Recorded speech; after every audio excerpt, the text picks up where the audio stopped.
The 1,000 injuries of Fortunato I had borne as I best could, but when he ventured upon insult, I vowed revenge.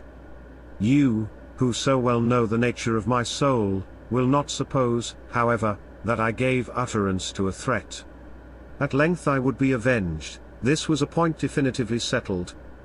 But the very definitiveness with which it was resolved, precluded the idea of risk. I must not only punish, but punish with impunity. A wrong is unredressed when retribution overtakes its redresser.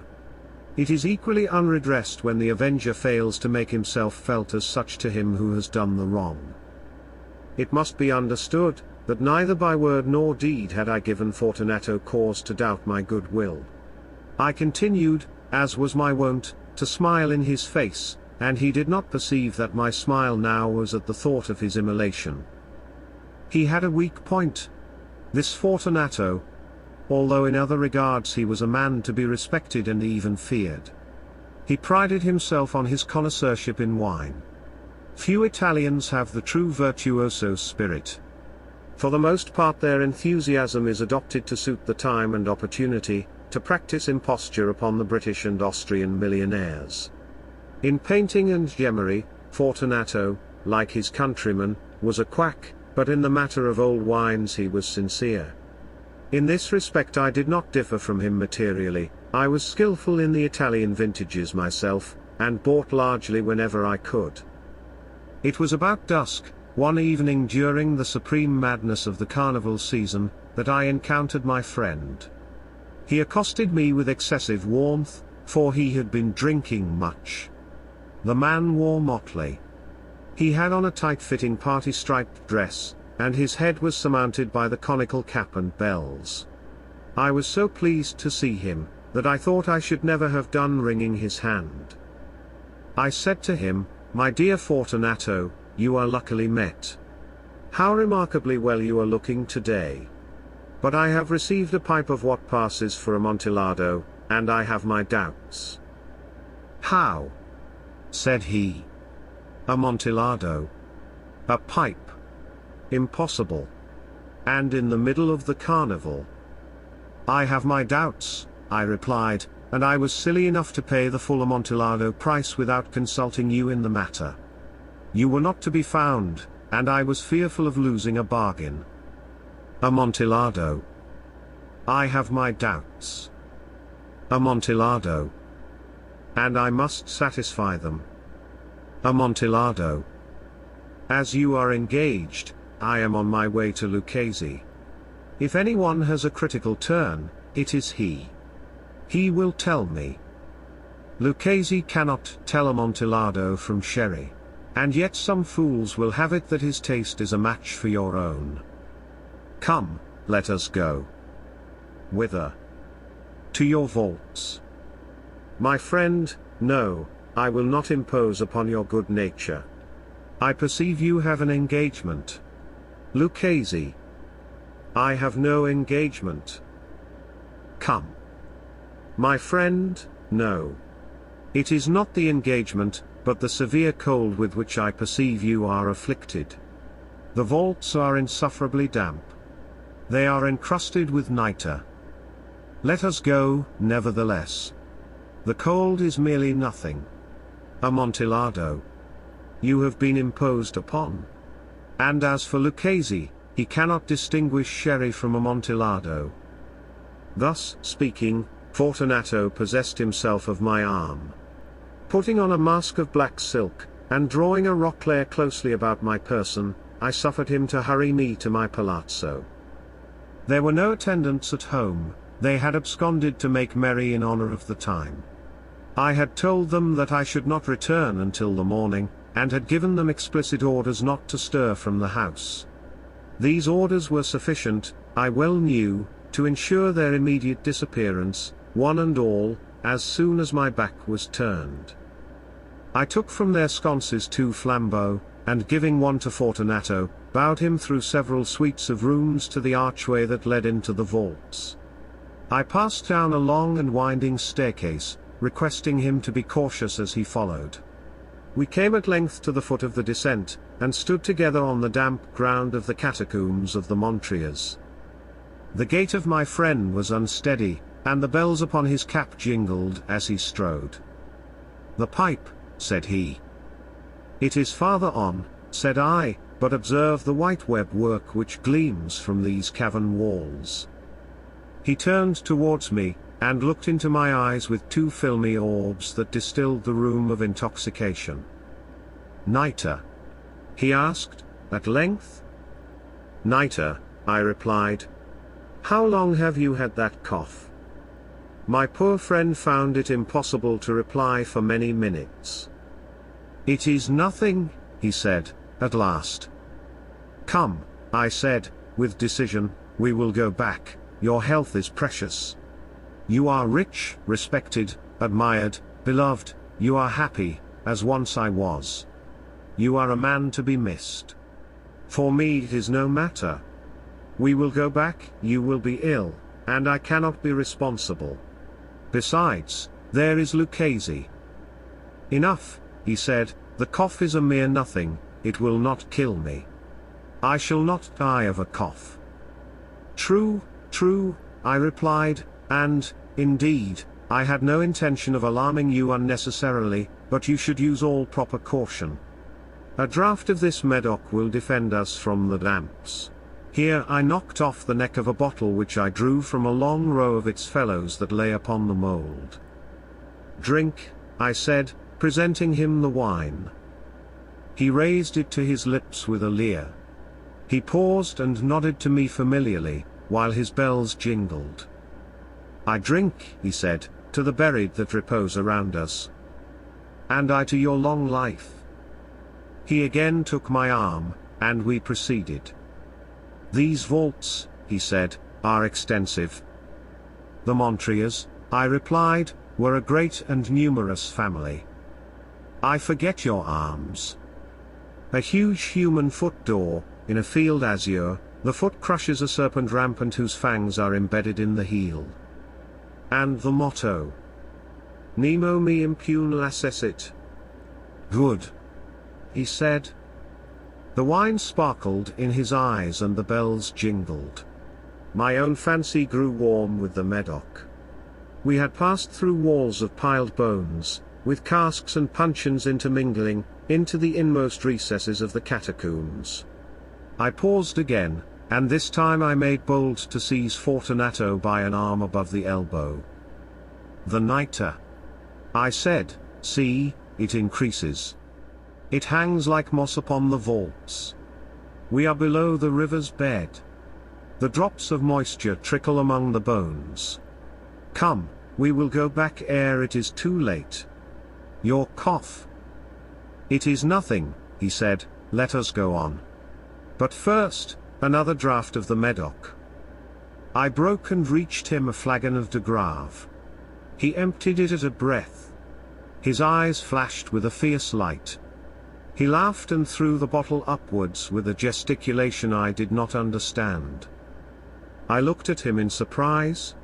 He repeated the movement, a grotesque one. "You do not comprehend," he said. "Not I," I replied. "Then you are not of the Brotherhood." "How?" "You are not of the Masons." "Yes, yes," I said, "yes, yes." "You." "Impossible." "A Mason." "A Mason," I replied. "A sign," he said. "It is this," I answered, producing a trowel from beneath the folds of my roquelaire. "You jest," he exclaimed, recoiling a few paces. "But let us proceed to the Amontillado." "Be it so," I said, replacing the tool beneath the cloak, and again offering him my arm. He leaned upon it heavily.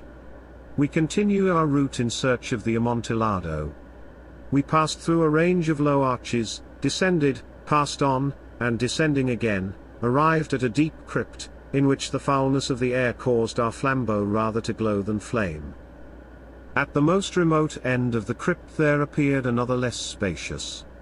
Its walls had been lined with human remains, piled to the vault overhead, in the fashion of the great catacombs of Paris. 3 sides of this interior crypt were still ornamented in this manner. From the fourth the bones had been thrown down, and lay promiscuously upon the earth, forming at one point a mound of some size. Within the wall thus exposed by the displacing of the bones, we perceived a still interior recess, in depth about 4 feet, in width 3, in height 6 or 7. It seemed to have been constructed for no especial use in itself, but formed merely the interval between two of the colossal supports of the roof of the catacombs, and was backed by one of their circumscribing walls of solid granite. It was in vain that Fortunato, uplifting his dull torch, endeavored to pry into the depths of the recess. Its termination the feeble light did not enable us to see. "Proceed," I said, "herein is the Amontillado. As for Lucchese—" "He is an ignoramus," interrupted my friend, as he stepped unsteadily forward, while I followed immediately at his heels. In an instant he had reached the extremity of the niche, and finding his progress arrested by the rock, stood stupidly bewildered. A moment more and I had fettered him to the granite. In its surface were 2 iron staples, distant from each other about 2 feet, horizontally. From one of these depended a short chain, from the other a padlock. Throwing the links about his waist, it was but the work of a few seconds to secure it. He was too much astounded to resist. Withdrawing the key, I stepped back from the recess. "Pass your hand," I said, "over the wall. You cannot help feeling the nitre. Indeed it is very damp. Once more let me implore you to return." "No. Then I must positively leave you. But I must first render you all the little attentions in my power." "The Amontillado!" ejaculated my friend, not yet recovered from his astonishment. "True," I replied, "the Amontillado." As I said these words I busied myself among the pile of bones of which I have before spoken. Throwing them aside, I soon uncovered a quantity of building stone and mortar.